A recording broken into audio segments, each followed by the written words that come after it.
Welcome to the Jeff Knows Inc. Entrepreneurial Show with your host, Jeff Lopes.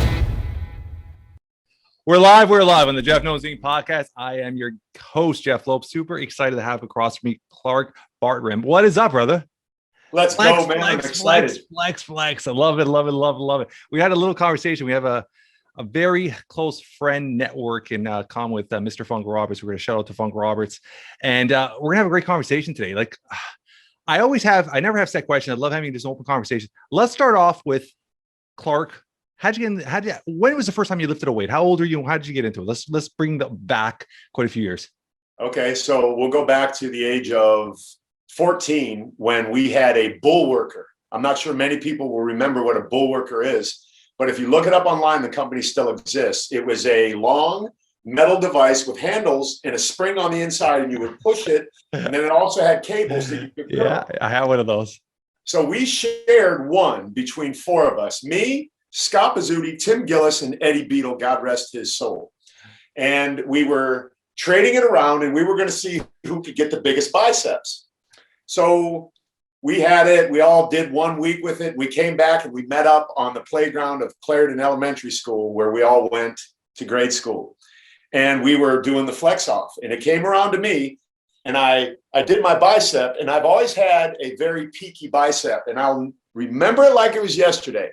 They looked at me and laughed and said, "Oh my God, you're deformed. You're this, you're that." And they started calling me these names that we can't say anymore. And I ran home crying. And then I made my way to a YMCA in downtown Canton, Ohio, and I met a man by the name of Henry McGee, and he's still alive, and he still runs a gym today. And I walked in there, and he looked at my bicep. He said, "Listen to me, young man. Someday you can be a champion. Someday that bicep will be an asset to you and not something that you're embarrassed about." Paraphrased, of course. But I remember when I started getting into magazines, and the internet started being a thing, I typed in Henry McGee, Canton, Ohio. Sure enough, that guy popped up. I thought, what the heck? I'm going to give him a call. So I phoned him up and I said, "Listen, you're probably not going to remember me, this and that. My name is Clark Bartram." He cut me off. He said, "I remember you. I've been following your career. I'm so proud of you." How's that? That's pretty crazy. Do you still keep in contact with him? You know, I haven't, but I just thought about him recently. I'm going to go back to my hometown, go see my mom, visit some people. And I have every intention of passing by Henry's Dinatorium, House of Muscle, I think it was called, and see this man. He's got to be in his, I was 14. He seemed like he was probably in his 20s. So he's in his 70s now, for sure. Yeah, it's amazing how time flies. Yeah. So what was your first venture into actually personal training or in the fitness industry? When did you go to school? Like, give me a little rundown when you're in your teens. How did it all come together? United States Marine Corps. I was a guy who didn't do what every other guy did. Typically, guys would go to chow and hit the rack. So we would go eat, and then they would go to sleep for whatever time was remaining during our lunch break. And instead of doing that, I decided to go off and just exercise, because I was always a physical guy and always loved that sort of thing. So I didn't even really know what I was doing necessarily. I would do 20 pull-ups, 20 push-ups, 19 pull-ups all the way down, descending down to 1. And I remember my commanding officer came to me and he said, "Bartram, listen, we got 2 fat bodies that are going to get kicked out of the Marine Corps if they don't meet the height weight requirement," which is really outdated. Crazy. Yeah. And he said, "I need you to work with these guys." And I'm like, "Yes, sir." And I did that, and they ended up staying in because I was able to just show them what I was doing. And I realized at that point, personal training wasn't so much about what you know, but how you can connect with people. That's what makes Funk Roberts so great. I mean, he's a knowledge encyclopedia, but he's also a person who can connect with humans on a very deep and intimate level that pulls things out of them that they could not pull out themselves. He's authentic. Or maybe someone else who's got just a head knowledge. Yeah, I always say he's authentic. And I think that's such a powerful thing being nowadays, right? Yeah, that's what drives my business, authenticity. Yeah. So how many years did you serve? I was just 3 years. I had every intention of staying in, but I didn't kiss anyone's ass. I wasn't a guy that did that. I believe that you earn advancement based on your hard work and merit and your ability to perform the task that's given, not going up and brown nosing somebody. So because I refused to do that, because that's how the Marine Corps operated at that time, I went to my career planner and I said, hey, listen, I want to stay in. I want to go on the drill field to be a drill instructor. And I would have been a damn good one. I had a career path laid out in my brain, what I wanted to do. But when they said, no, we're not going to promote you until you re-enlist. And I said, well, re-enlist and I'll promote me and I'll re-enlist, because there was a bonus at play that would have changed my life at the age of 20. Yeah. Because I went in when I was 17. You're very, very young. Yeah. I had to get my parents to sign for me. Yeah. So how were your parents when you wanted to go in? I mean, some parents are sometimes reluctant. How did they feel about you signing up at that age? I had one of each. My mom was like, spread your wings. Your room is gone. You can sleep on the couch when you come home. That's it. Good luck. You know what I mean? And she said, I would have thought it'd be the opposite there. No, man. Yeah. And my dad fought it tooth and nail. He's like, what? I thought you wanted to do this and that. And I had these dreams of being a dentist. He had dreams of me playing football at Ohio State. And, none of that ever was going to happen. So I just said, this is what I'm going to do. You can either sign the documents now, or I'm going to go in the day I turn 18.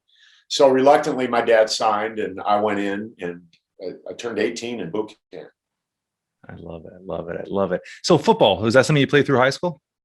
I didn't even play in high school. That's one of my biggest regrets is I didn't play football. And because I see all your videos now with a football always in your hand, doing these crazy little things now. Yeah, I love them. It's honestly one of my biggest regrets. In life, it's not the things that we did that we regret. It's the things we didn't do. And I am a great athlete. I'm just going to say it. I can do a lot of stuff. It comes easy to me. As a matter of fact, I was playing football last night with my son's friends, and at 57, I can still run around kids half my age. But, it just wasn't in the cards for me. I had bad knees in high school. That was really what it is. It wasn't Osgood Slaughter's, but my situation was my quadriceps were overdeveloped for the growth platelets in my knees. So at the age of 14, I played football all the way up to high school, but my freshman year at practice, my knees started hurting really bad. To the point where I could barely walk. So my dad took me to the orthopedic surgeon. And at that time, the remedy for that situation was to immobilize you and make your muscles atrophy. So the choice I had was stop playing football or get put in a wheelchair with 2 casts on so my muscles could atrophy and allow my growth platelets to catch up with how quickly my muscles were growing. So I was always kind of predisposed to be a muscular guy. So fast forward, when did you do your first competition? 1988. How old are you? I was 26, and I did it because I had a buddy of mine by the name of Ernie Miller that just stopped in here the other day, and he called me CB. He said, CB, you need to compete in this bodybuilding contest. I'm like, I don't want to look like you guys. You're all big and buff. Girls don't like these big monsters. They like guys just with little abs, a little bit of muscle. He said, no, seriously, you could do really good in bodybuilding. People always saw potential in me, and I was afraid of it, or I didn't want to walk into it. And that's kind of been a theme in my life, in all honesty. But I did it, and I ended up, you have novice and open. And when I got to the show, my friend that was there with me competing, he said, you got to go open. You can win this whole thing. I'm like, what? I've never even done a show. So we were backstage, and what they were using to get vascular was wine. I didn't know what to do. He's like, just drink this wine. So I'm backstage guzzling wine, listening to what everyone's telling me to do. And the guy said, go open. I said, all right. So I went in the open division. I won my weight class. I won the show. And that's how there's a show called The Muscle Mania. It's a big show. Right now. Yeah. So I believe, here's my belief. I was the Muscle Mania champion in 1988, before Muscle Mania, as everybody listening knows it. Yeah. 1988, Muscle Mania was an NPC show, and it was put on by a guy here locally. I think it was Jim Kellogg that put it on. And they made fun of me. They're like, Muscle Mania, because the shows then were Mr. San Diego, Mr. North County, Mr. Orange County, Palm Springs, California. That was the progression. And when I won the Muscle Mania, a guy by the name of Lou Zwick called me up and said, hey, send me your photos. And I sent him a photo, And I said, Musclemania overall and middleweight champion. And then suddenly Lou Zwick started on ESPN with the Musclemania. And I always tell him, you got that name from me. You know you did. Don't deny it, because where else? Come on, man. You know? The value of a trademark nowadays, huh? Yeah. Well, then there was a big fight over it with a fellow Canadian of yours. Who was his name? Who was his name? Jeff Kipple. Jeff Kipple. Yeah. Interesting. Jeff and Indy. Great people. Yeah. But I know that they had an issue because I believe there was a collaboration at some point with Musclemania Canada and Musclemania US. And then they had a dispute over that name, Musclemania. Yeah. And I was like, wow, this turned into something big. So your wife, where'd you meet her? You know, obviously, I coach a lot of entrepreneurial dads and stuff. So I love the bare fact that you've been married for so long, you're committed. And reality is, in the fitness industry, I mean, being a good looking guy, always in magazines, obviously temptations are there and stuff like that. Being married for so long and being a family man is amazing. When did you meet her? How did you meet her? And what does she mean to you? And give me some stories about you two as a couple.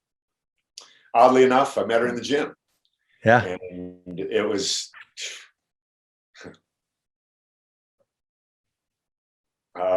you might get me crying here right now. No, that's all good, man, because this is authentic. I love it because it shows who you are. And I love that. Yeah. I don't give a shit what anyone thinks. You know what I'm saying?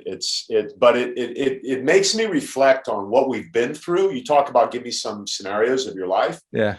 You know, you're with someone for 36 years. Yeah. You experience a lot. And in the later stages of marriage, when your kids start moving away and you're faced with each other, you face challenges that really test your resilience of being someone who is true to a commitment you made to somebody, especially when you start changing as a person, because we all evolve. We become a different version of who we were at 23 years old when we met.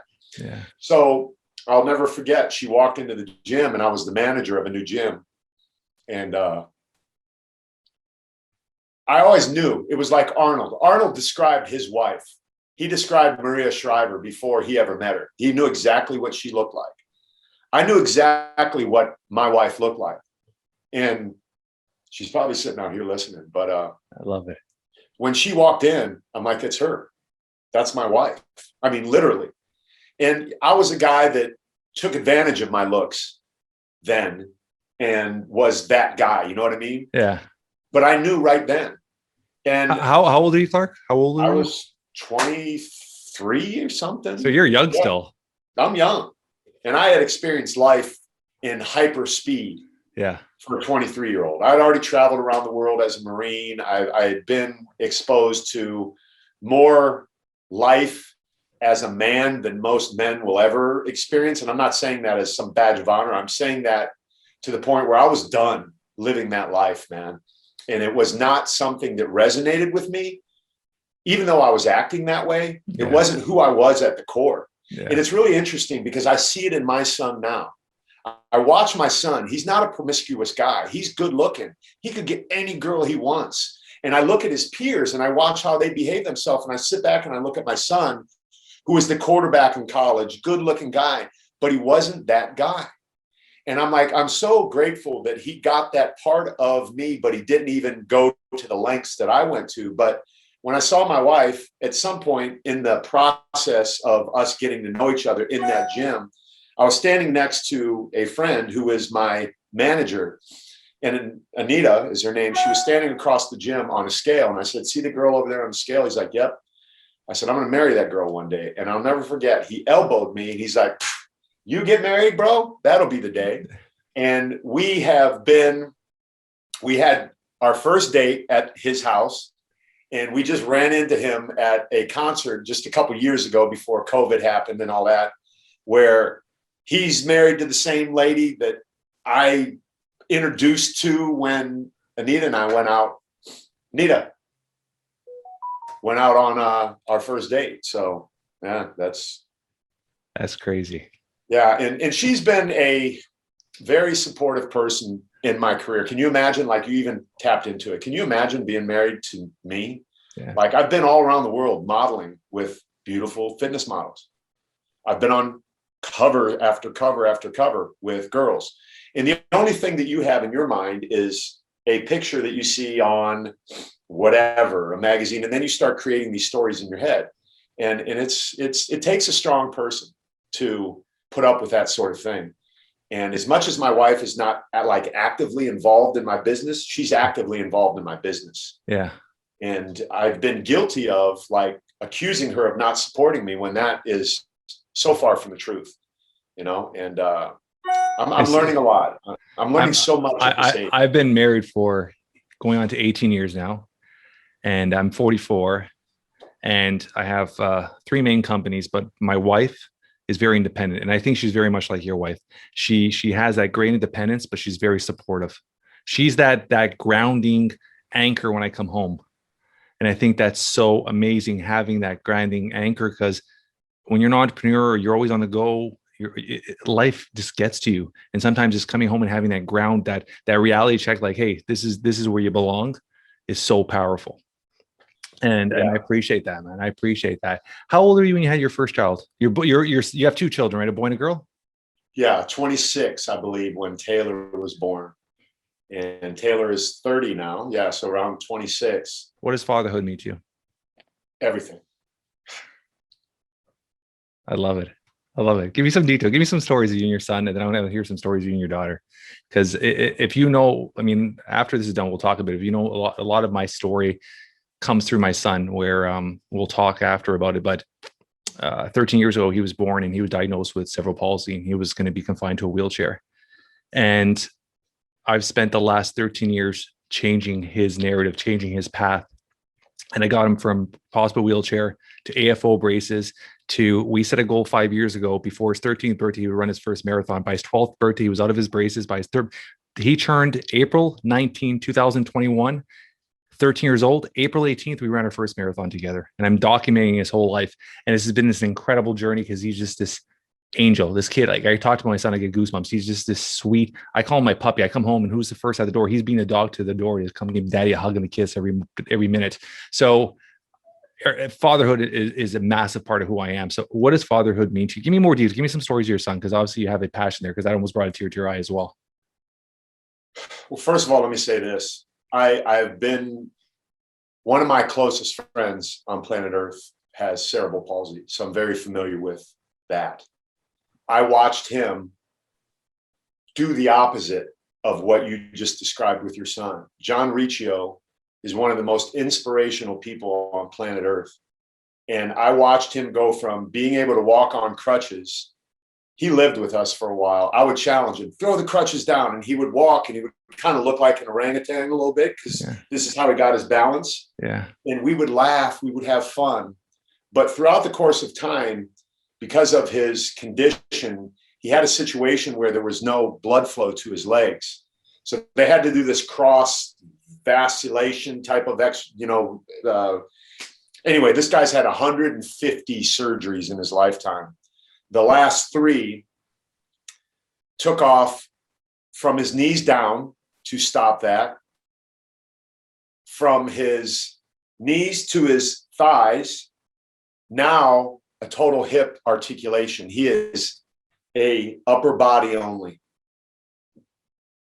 I have video of it that I just posted in my private group of my men that I coach. I said, guys, if you ever effing complain again, I'm kicking you out of my group. Because we are the people who are disabled. We, able-bodied people with the ability to do whatever we want to do, are the ones who are truly disabled, because we start telling ourselves all these BS stories that don't even relate to what your son has accomplished. And that to me is phenomenal. I'm going to go do something amazing today with my human body, because you just inspired me through your son. So tell your son, thank you for being a champion and rising up and being the guy that motivates a guy who motivates guys, So my kids, I often say I'm a fan of them as humans. Yeah, me too. I have 2 amazing humans that are so inspirational, so encouraging. My daughter, Taylor, is an amazing athlete, probably the best athlete in the family. She was a track star in high school. She played volleyball. We bought her a camera for a graduation present. She is using a camera still to make her living. She takes photos of women, boudoir photography, but not perfect women, women who need empowerment. So she uses photography to empower these women who feel fat and ugly and unappreciated and outside of the scope of what our Western culture says is a perfect woman. She is one of the most amazing humans ever. And everything she does, she rises to the top. She did CrossFit. They had her competing in 2 weeks. She did boxing. She just like, I mean, I'm like, Taylor, how are you so good at everything you do? I'm like, oh, because I am. But that was a little side joke there. But anyway, she's phenomenal. She's coming over today, as a matter of fact, and I can't wait to see her. How old is she? She's 30. Yeah, she's 30. Crazy how time flies by. Oh, dude, it's unbelievable. It's truly amazing. And It's so crazy how the last 4 to 5 years, I live, and I love you said that before, I live with zero regrets. And I've always done that for the last 4 to 5 years steadily. Like I really focus on it. Time as a currency, because you know, it is when you're young, time's abundance. When you get older, you see your parents getting old, everything starts changing. And I just lost my dad 8 weeks ago, and it's been probably the hardest last 8 weeks of my life. And he was my best friend. I was the 44-year-old that would call my dad 2-3 times a day. I would call my dad every night to say goodnight. That's who I was. And that's our relationship. So to lose him, it was a sudden, unexpected heart attack. Never smoked, never drank, power walked every day. It just happened. And there was no goodbye. So it's been crushing me. Right.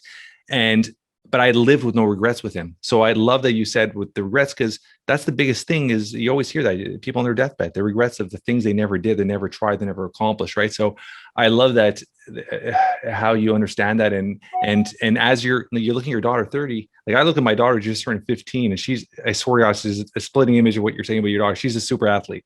She's the kid that the other day I could run and we're doing sprints and she was just blowing by me already. I'm like, how's this kid doing this shit?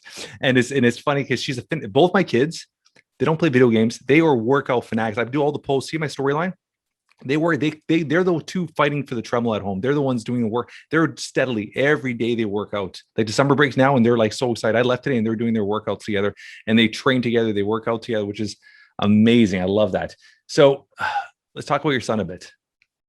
Yeah. So Mitch, that's my buddy. And much like you and your dad, it's a relationship that both of my kids, their whole entire life, they've never had a day where we haven't prayed for them. From the second they were born to every time I see them, like literally at night, if my son now comes here to spend the night, he'll come in our room and he'll just lay over our bed so we can pray for him.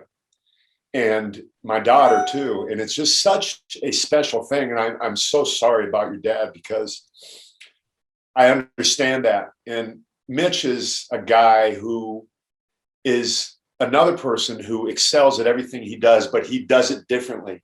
He gets pissed, he gets frustrated, then he digs in and he figures it out and he gets it done. Then he's over it and he moves on to something else. And tonight, much like you and your dad, we spend so much time together. And I think he's now at a place in his life where he's really beginning to appreciate what I bring to his life. He's selling solar door to door. He came to me about 6 months ago and said, I'm putting a bet on myself. I'm quitting my job. I want to go 100% commission. I'm going to sell solar door to door. And I'm going to be the best this company has ever seen. Well, you know how it is. It's hard. And he went 4 months with no sales and he's out there knocking. And I said, hey, bud. No, he said, hey, you want to go knock with me? And I'm like, let's go. I jumped up, put my pants on. We went out and I am completely different from him. When I play football, I'm yeah. I'm a loud guy. When he plays football, he's a quiet guy, but he still gets the job done. So I approached the doors in the way that I would. And it was so neat because I approached the door and he got the conversation going. And he said, you know what? I'm learning stuff from you already. As a matter of fact, we're going to go back to a house tonight where I approached it for him and I gave him a different look. I said, here's what you should say when you go to the door. I said, hey, did you know there's a screen on your roof up there? Just say that. He's like, I said, Mitch, there's a screen on the roof. If you come in with this pitch, people are instantly going to get that feeling. But if you say, hey, did you know there's a screen on the roof? Watch. Icebreaker. Yeah. Hey, do you know there's a screen on the roof? Oh, yeah, I know. We've been meaning to get that, but it's so hard. And I got busy and this and that and the other thing. You know what else I noticed? You don't have any solar panels up there. Is there any reason why? Has anyone talked to you yet? I'm sure someone's talked to you, right? You know, and boom, he worked that deal. I went back with him. I babysat the kids playing football with them in the front yard so he could close the deal. That's the kind of relationship I have with my kids. If they say, let's go, I'm stopping what I'm doing. I love it. And I'm getting dressed and I'm going. But I'll tell you a story about my dad. Before you jump into that, before you tell me that, I call it, like, I wrote a book called Entrepreneurial Dad. It's back there, and it's called The Yes Factor. Anytime my children ask me to do anything that takes time, it's 100% yes. Everything's dropped. It's yes. Because those are when you build those memories. One day that you're not here any longer, Clark, or I'm not here, those are the memories they remember. Those are the things I think of my dad now. And all I'm constantly doing is trying to build that memory bank. So one day when I'm not here, they'll be able to tell their children those stories. So I love that you're doing, guys. It's not even the lessons, it's the memories you're building with your son that he's never going to forget those moments. So let's go to your dad. Thank you. I just wanted to say that. Yeah, it is true. And that's what I want to do because, I don't have that many with my dad. Yeah. But our relationship was one of which where my dad was divorced and I was placed in the middle between a mom who literally hated this man, because there's a thin line between love and hate. Yeah. And it circles back to that. And I'll make this as quick as possible. As a child, I would be the guy, you tell that rotten motherfucker that he owes child support. You know what I mean? My whole life. So fast forward, join the Marine Corps. I start getting famous in the magazines. I come back home one day, and the story is my dad married my mom's best friend. So there was even more hate. Yeah. So I'm starting to get famous. I'm sitting there with my mom one morning after I was sleeping on the couch that she said I could sleep on when I joined the Marine Corps. And what are you doing today? Well, I'm going to go see my dad and Judy. Instantly, my mom went silent. She said, will you do me a favor? I said, sure. Please don't go see her. That's not your mom. You don't need to show off for her, to that effect. I said, done deal. No problem. Dad, I can't go. Why? Did your mom say, yep? So that caused a little bit of a strain. So anyway, fast forward. Me and my dad were cool. I mean, he coached me in football. He taught me so many things. Yes, sir. No, sir. My fingernails are perfectly clean to this day because of him. He used to inspect them before I got in the car when he picked us up on the weekends. But it was a hit and miss kind of deal. He didn't always show up. And there were boyfriends in my life with my mom, and it was a mess. That's another one of the reasons I didn't get into football. But so fast forward, 2010, I'm in my driveway. I get a call from my brother. Dad's dying. You need to come home. I book a flight that night. I get back. My dad's in ICU. Judy, the best friend of my wife from forever ago now. This is decades later, right? Yeah. They got divorced when I was 8.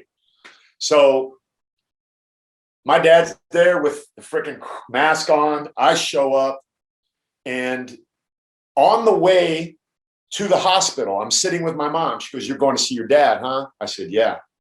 She said, I need you to tell him something for me. I'm like, oh, fuck, I got to tell this guy to rot in hell? Come on, man. This is bullshit. She said, tell him I never loved anyone as much as I loved him. So I go to the hospital.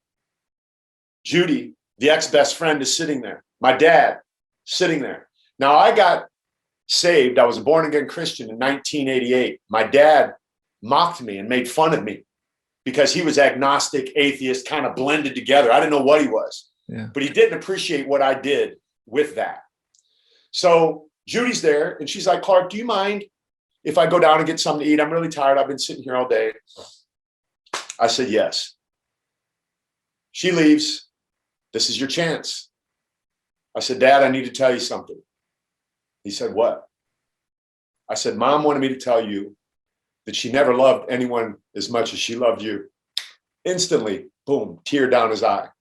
He looked at me and he said, I know. And I was like, wow, this came full circle.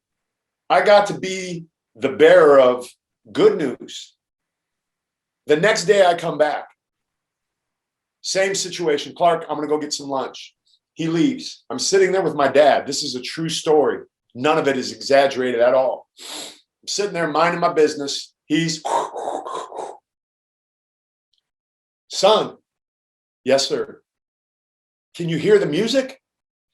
I said, no, sir, I don't hear any music. What are you talking about? He said, come closer to the water. It's beautiful. I was like, oh, shit. This guy's like having a moment right now. You know what I mean? He's having his moment. So I went over and I laid my head on his chest. I said, yes, sir. I can hear the music. He said, it's beautiful, isn't it? I said, yes, sir, it is. And I sat next to the bed. I said, listen, Dad, I'm a good man. I don't cheat on my wife. I don't cheat on my taxes. My fingernails are clean. I'm a great dad. And it's because of you. The good, the bad, the indifferent. Don't take anything into eternity that you don't think you did good for me, because I'm a good fucking man. You understand that? He said, yep. I left. I get back to California. I get a call from my brother, fully expecting him to say, Dad's tap dancing in the streets. He said, Dad's dead. I said, all right, done deal. I was no regrets. No, you had your closure. I had it. And it was the most beautiful thing ever. You know, as a little kid, always having to be that one. And I'll never forget, my Aunt Donna was the one that explained to me when I was younger. She said, Clark, there's a thin line between love and hate. I know your mom and dad loved each other so much, but you can go over that line. And because of hurt and pain and all that sort of thing, this is getting deep, bro. Yeah, I think that's my biggest issue right now is like I live with no regrets with my dad, but I talked to him Thursday night, and the last voice I heard from him, I call him every night, say goodnight, and the last thing I heard from him, I was like, "How was your day, Pops?" And he goes, "Jeff," he goes, I had a really rough day. I'm like, "What do you mean?" He goes, "I was really, really tired today." And that was the thing, right? So what happened was for 2 months, I would see him on a regular basis, and his tummy was swelled. And I would be like, "What the hell's wrong with you? You're always fit. Like, what the hell? You have a tummy?" And he's like, "I don't know." He goes, "Oh, it's winter or whatever. The winter I've been overeating and not exercising enough." I'm like, "Whatever." And then we every couple of days be like, "Oh, I'm sorry, I've had a long day. I'm really tired." I'm like, 76. He's always active. He's always outdoor. They're getting ready. They had a huge greenhouse, massive garden. They're always out doing flowers, doing something. I'm like, he's probably getting old. He's getting tired. I didn't pay attention to it. And what ended up happening was his pump was weakening, and his body his sodium intake was going up. His sodium levels were going up, and he's starting to retain water. So his stomach was retaining water. His heart was slowing down. And nobody knew that. And because of COVID, for the last 14 months, every time he called his doctor, his appointments were all over the phone. "Hey, how do you feel? You good?" "Oh, good." So he didn't do his regular checkups. And if he did, none of this would have happened. And it fucking kills me. And it pisses me off so much. And I look at my mom now that was with my dad since she was 13. They were married for 51 years. My dad took early retirement, which I'm so grateful. At 55, my mom decided to retire at the same time. And from 55 to 76, they were never one day apart. And I'm looking at my mom now where she has that void, and he died in her arms. She was trying to do CPR, trying to help him. He lied in their bedroom. And it's just, I just can't understand it. I can't give it. Clark, my dad passed away now officially 63 days. I've gone to the cemetery to visit him. I've only missed 2 days out of those 2 days. Because I feel this emptiness, because I feel like I should have been there to help him. I should have been there, like that guilt. And I know I shouldn't, and eventually I'll get over it. But you have that just in your head. It's like, fuck, like, how did I let this happen? I saw it. He was telling me, but I didn't pay attention to it because I just thought everything will be okay. Everything will be okay. You're busy with your life. And yeah, man, life is precious, man. Life is precious, man. Congestive heart failure, basically. And the one thing I'm so happy about is he loved my son, and he loved his grandson, and he did everything for him. And he was here to see him run that marathon. And that was something he so wanted. That was very special to him. So I'm so happy he had that opportunity to see that and see him succeed and see, I mean, me and my sister both have done well for ourselves. So he realized what he did. He had an impact, right? We didn't grow up with much. He was a factory worker, but we never felt like we missed anything because he was always there. He was very present father, which nowadays that's very hard for people to do. Most dads are not present fathers, or even if you are there, they're not present in the way they should be. I mean, present where you put down the phone and you're there. If I'm there for an hour with you, I'm going to be present for that fucking hour. I'm going to make sure you realize I'm present for that hour. And a lot of guys are not like that. So I love what you're doing with your dad. I mean, and what you did with your dad. I mean, it's just that closure is so special. And this, the way you said it went full circle is, man, I'm holding myself, I'm choking up here. So man, yeah, this conversation got deep, brother. That's the title of a book, man. Very Present Father. That's a really good title because I spent a lot of time speaking in prisons, and I can tell you, based upon what you just said, that there are a lot of men who are locked up in prison who are more present as a father than men who are in the world, the free world, because they're caught up in corporate America. They're caught up in keeping up with the Joneses. They're caught up in the success of life that they justify and truly believe. And I'm not judging anyone, but we get it twisted and we think I'm doing this for them. Well, yeah. Are you really? You know what I mean? Are you really? Because I got a chapter in my book about that. Okay. There you go. I 1,000% agree with that. I 1,000% agree with that. So let's talk about that. I think it's very powerful. So when did you start going to prisons and helping men and talking to men? When did it all start? Because that's a very powerful thing as well you're doing. I think it was around 96. It was a buddy of mine by the name of James DeMello who was doing it. And then he couldn't one day. He said, "Hey, Clark, you want to go on my behalf and speak in these prisons with this group called Prison Fellowship?" And I'm like, "Ooh, wow. I don't know, man." He's like, "Well, they pay you $300 a day." And I'm like, "Yeah, I'll go." So I went, and it grabbed a hold of my heart instantly because I realized right away that they were most of them, right? There are a lot of men that need to be there, but most of the men in there, in a large part, are there for just making really bad choices and getting caught up in the system. Some were able to get out, some weren't. But I have conversations with men after men, and I realize that could very easily be me in a situation like one guy, for example. I remember we walked in to an ADSEG unit in a level 5 Supermax prison. So you've got a level 5 Supermax, and then you've got ADSEG, administrative segregation. So you've got a really bad prison where they make a really bad place in that prison for the really bad guys. It was a 2-story thing, and there was one entryway into this big open deal, right? And when you're coming in, you got everybody screaming and howling and hooting and intimidating. And the guy right up above had peeled all of the caulking out of his window. They had him in a box. Looked like Hannibal Lecter. He was in a box on the very edge. He had High C, you know, the drink, High C, Hawaiian 5-0. That's what it was. Hawaiian, whatever that Hawaii, that the orange one. Yeah. He took the caulking out. He poured the juice into the window crack, and he beat the window, and it squirted out on you as you came in. So bop, bop, bop. He's shooting us with this drink, and we're like, "Oh crap." So we run through, and we're sitting there, and we have to go around and talk to these people. So this guy starts screaming from the top, "You, hey, preacher man, you." And I'm like, "I know you ain't talking to me." He's like, "Yeah, you, the buff guy, come here." I'm like, "Oh, okay." I got another story after this that'll blow your mind. So I make my way up there, and we start talking. He just gets real with me right away. He goes, "Listen, man, I'm not crazy." He goes, "I act crazy in here because this is what I do." He said, "I ended up here because my lawyer really messed me up. And if I ever get out, I'm killing my lawyer. I'm telling you right now." He said, "The only thing I did," he said, "I had a neighbor who I didn't get along with.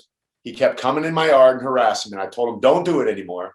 He came over one day, said something to my wife. I punched him in his face. He fell down, hit his head on a rock, and died.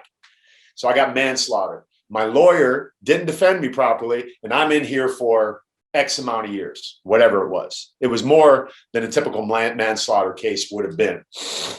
And I don't know the details of it. He could have been lying, but, and they con you a lot in there. But it was a very, I guess, humbling story in the sense that we could do that. You get angry, you punch someone with no expectation they're going to fall and hit their head and die. Like, you just want to get away from me, whatever. Don't talk to my wife like that. You said that about my son. You know what I mean? And now suddenly we're faced with this more, I guess, heinous situation than otherwise. But yeah. So another one. We're in Arkansas or Alabama or somewhere. I don't know where. And this is when I start really getting featured in magazines and stuff. And part of what I would do is I would go in there and I would talk to these guys. I was on ESPN on Kiana's Flex Appeal, and they would recognize me, and it would be my way in, right? Yeah. I got a lot of stories now that I'm thinking about. So level 5 Supermax. Yeah. Administrative segregation again. We're with the COs, the correctional officers. They're like, hey, the dude down at the end of the row is a complete asshole. You don't need to go down there. He hates everyone, blah, blah, blah. Where do I go? I start going down there. And you never approach the cell, right? Because it's their house. They refer to it as their house. So I would never just walk up to your front door and peek in and say anything. Yeah. So you approach with respect. Yeah. So I walk past this guy's house and he's doing push-ups on his bed. He's got his feet up and he's doing a decline push-up. I walk by, I'm like, hey man, you cool? You need anything? You want someone to talk to? And he looks at me, he's like, no, man. So he does his push-up. I'm like, all right, no problem. He looks back down and he looks back up and he looks back down and he hops off his bed and he grabs a magazine that he's doing a routine to. He comes over and goes, is that you, bro? And I'm like, get the hell out of here. It was an 8-page layout, Muscle and Fitness magazine, of a chest workout this guy was doing in his house in administrative segregation in the middle of nowhere. And who walks up on him? Me. That's crazy, huh? Pretty crazy, right? So I come back and I tell them, and these guys are just completely blown away. Like, wow, Smith down there was cool to Clark. And so it was very humbling. It was very rewarding. It was very interesting. Do you still do it? No, I haven't done it in a while. I do juvie here every once in a while. I'll go in with a couple buddies of mine, a radio Hall of Famer and a NFL Super Bowl champion, Gary Plummer, and Tommy Sublime. We'll go in and speak to the youth here occasionally.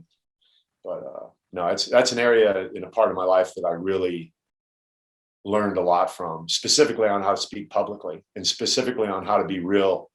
Like, that's where I learned, if you're not real in life, you're going to get found out. People can smell shit from a mile away. Especially in prison, bro. Especially in prison. I always say at prisons or even in school settings. I find the younger generation can smell the bullshit. When you get to the older people or mid-age, they just want to be motivated. They'll follow you. They'll lead you. But the younger they don't give a shit. They could literally tell if you're bullshitting or not right off the bat. So I love that. Yeah. So that's really what gave me my raw style, and my raw style is really what connects with my demographic and the people that I serve. So fast forward to TV. Just rewind it back a bit to TV. Kiana, when you were on that show, was that your first time on TV? I had done other things on TV, but as a regular on network TV, yeah.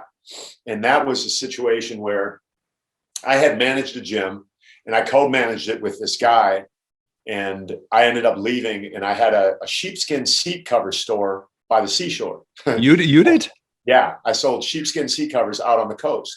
And I was standing in my doorway one day, just like this, and walking by is this guy I managed a gym with, Joe Garcia. He said, dude, I've been looking for you. He said, I ran into this girl called Kiana, and she's auditioning for her TV show on ESPN. I think you'd be really good for it. You should go audition. So I went up and auditioned. I'll never forget. I was getting tan and getting ready for it. And I had a Walkman, right? I had a Walkman and headphones, and the cord went down my back. I didn't know it was down my back. So I got tan, but there was this cord line down my back. And during the audition, I had to take off my shirt, and they made me spin around to look at me, And then when I spun around, I saw them talking, and they're whispering. They're like, is that a scar on your back? And I laughed. I'm like, no, that's a line from the tanning bed. And they're like, oh, okay, we were really concerned, because, if we use you on the show, we didn't want any. And I'm like, no, it's just. So I ended up booking it. And then I got another chance to come back. And then they called me for a third season, and I turned it down. And they never call anyone back for 3 seasons, because typically they don't want anyone to outshine the host. When I could never outshine Kiana. She's very, very unique and obviously female and beautiful and all that. But I was then producing my own TV show called American Health and Fitness that came by way of Kiana's Flex Appeal. How long did you have that show for?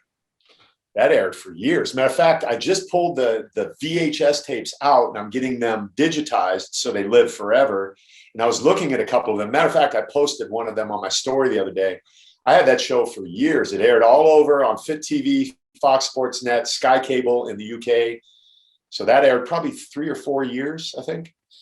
It's crazy. I mean, it's crazy. It's crazy you're saying that, because any younger generation is listening to it that has no damn clue what a VHS is. No. And yeah, it's so funny too. If you actually look at even a 20-year period, how technology has changed, how social media has exploded. I mean, you get yourself on TV doing all this and had social media back then. I mean, your stardom would have been at a level of The Rock or something. It would have been such a level, it would be insane, right? So it's insane. What's your mindset with all these young fitness? Everybody wants to be a fitness star on social media. What's your mindset with all that? You can't blame somebody for wanting to excel in anything. So I have no judgment against them. What I would caution people against with regard to how they present themselves is, are you really a fitness model? I mean, can you absolutely back that up with anything other than what you're posting on social media? Have you ever been in a magazine? Have you ever spoken in front of a camera representing a brand? Do you actually have value as it relates to what that actually means? So I think being a fitness model is something that everybody can say, because we can all now self-publish. Where when I was in the industry, there were magazines. There was a very clear funnel that you had to manage your way through, and there were only so many available for whoever. I just did an Instagram story there. So there were 5 of us. There were me, Mike O'Hearn, Frank Seppi, Christian Boving, Sebastian Siegel. We were all competing for the same covers. Yeah. So it was a friendly battle of who was going to get the next cover. And we all did extremely well. We all managed to somehow realize that these magazines were only going to take people that would be an asset to them.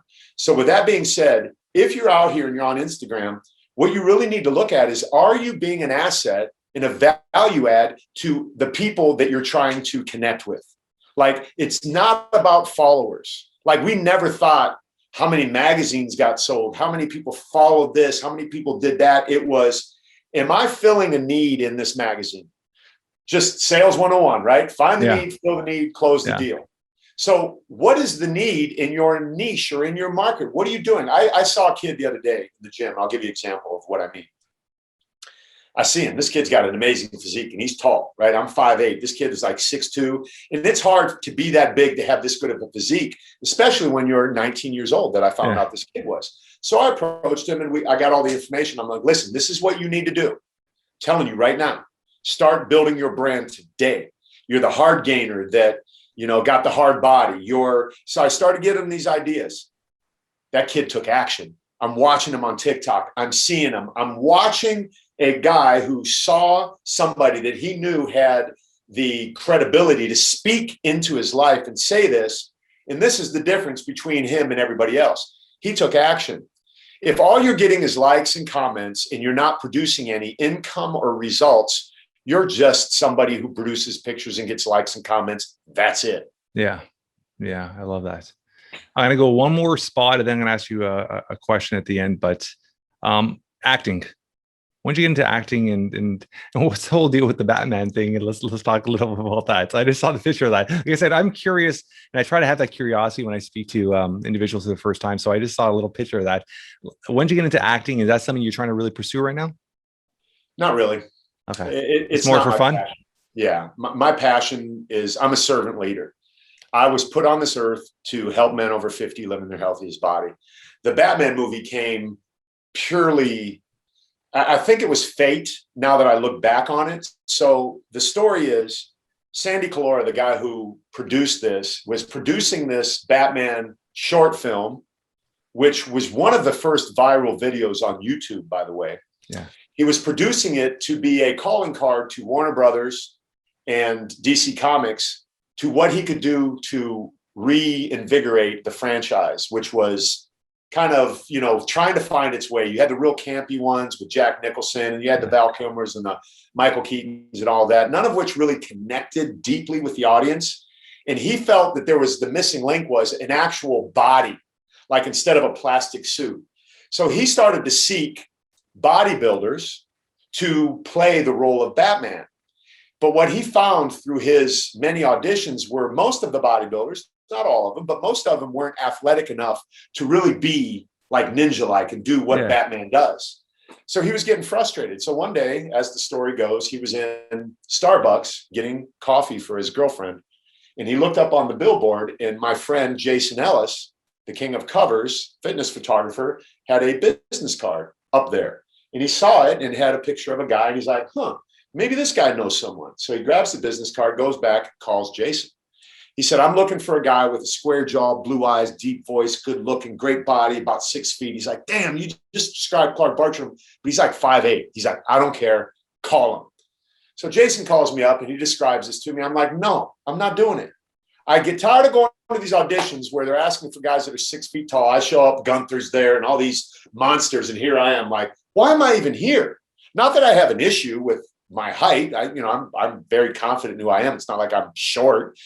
But I'm not going on these calls that have asked for a specific size guy. Like, I don't fit that role. So Sandy and I talked on the phone. He said, dude, please come up and just audition. Please, I just want to see you. So I drove all the way to Burbank and showed up. And I'll never forget, when I left, my wife and I had traded cars. I typically leave my wallet in my car so I don't forget it when I go. It's locked in my glove box. So I'm driving away in her car and I get halfway up and I realize, I don't have enough gas to get back and I don't have my wallet and I don't have any cash. I'm going to be stuck. So I get to Burbank. I do the audition. I knock it out of the park. At the end, I asked Sandy, I said, are we done? He's like, yeah. I said, I got a question. I said, can I borrow $20 to get home? He's like, are you serious right now? I'm like, yeah. So he pulls out $20. I snatch it out of his hand. I said, I'll give you 40 back tomorrow. So I take the $20, I go home. Years later, after Batman blew up and it became this big thing, he says, dude, I got to ask you a question, man. It's been bugging me forever. Did you really need $20 or was this some actor thing that you did to get me to remember you? I'm like, no, dude, I needed $20 because I wasn't going to be able to get home. He's like, whatever it was, you absolutely, I'm looking at some Batman stuff right here. I'll show you right now. You absolutely got me to remember you. Love it. Love it. So that is me. There's only 10 of these. That's me. That's me. Yeah. So very cool. Yeah. Let's dive quickly into let's one more thing and then I'll ask you your last question. Let's dive quickly into your companies now. Nano Test. Let's talk about that for a bit, and then your other company as well. What you're doing with Men Over 50. Let's talk of those two quickly. Let's dive into what you're up to now. So Nano Test and Men Over 50 are the same thing. They are? Okay. Yeah. So, it's really interesting because my entire life, my kids would ask me, Dad, what do you do? My kids still call me Dad to this day. Love it. I love it. It just brings so much joy to my heart. Dad, what do you do? I never really had an answer because I never really knew what I did. Right. I was in the fitness industry and I always figured out how to make money. I'm on TV. I'm on a magazine. I do this, I do that. I would just, it's like manna from heaven. I would just get money per gig. Yeah. So I never really had like a job or anything that I could say, this is what I do. Yeah. All they knew is there were covers. They would be on movie sets. They would be on TV shows. So they had a very different childhood growing up. But now I've clearly defined what I do. If you say, Clark, what do you do? I would say, my name is Clark Bartram. I help men over 50 live in their healthiest body. And I do that with 5 lifestyle principles that I teach every guy: mindset, meals, movement, community, and supplementation. And I drive that into their brains and I help them understand that mindset is the single most important key to anything. I used to say nutrition, but if you don't have your mindset to eat right, nutrition is nothing. Yeah. Yeah. You know what I mean? And then movement is like exercise is only movement. Yeah. It's how we move. And if we move differently than we did yesterday or today than we did yesterday, your body's going to adapt and get better. It's that simple.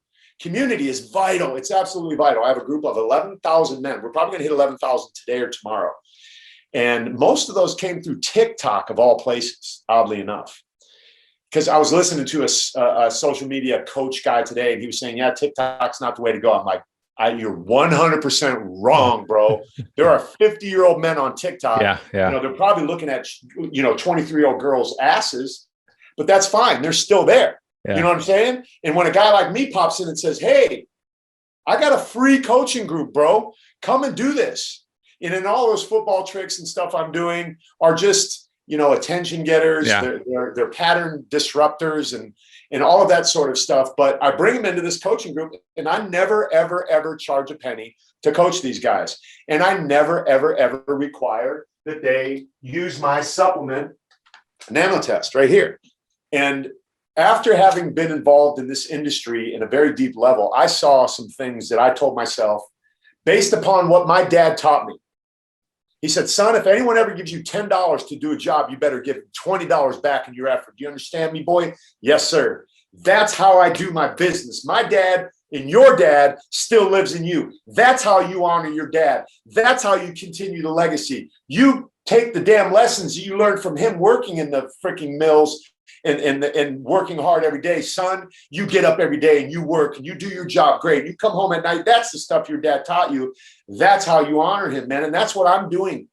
And I never require that anyone buys this. But what I did was created the world's greatest natural testosterone booster, because most people out there are fairy dusting ingredients into products so they can put it in a proprietary blend, and it doesn't work. And a lot of guys will say, oh, you can't boost your testosterone naturally. Are you kidding me? How stupid are you?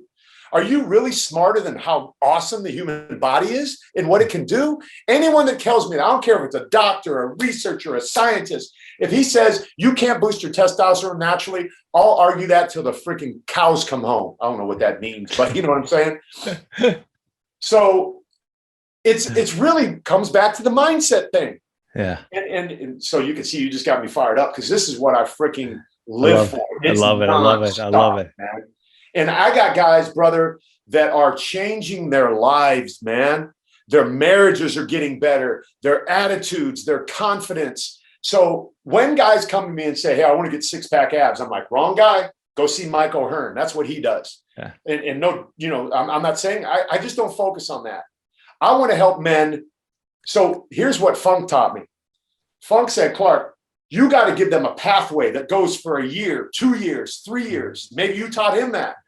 So I am now listening to what Funk Roberts told me.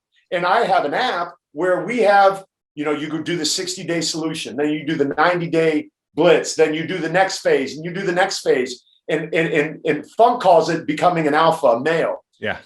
You know, to me, what has happened, unfortunately, and I understand where he's coming from, he doesn't mean it in the way the world hears it, takes it, right?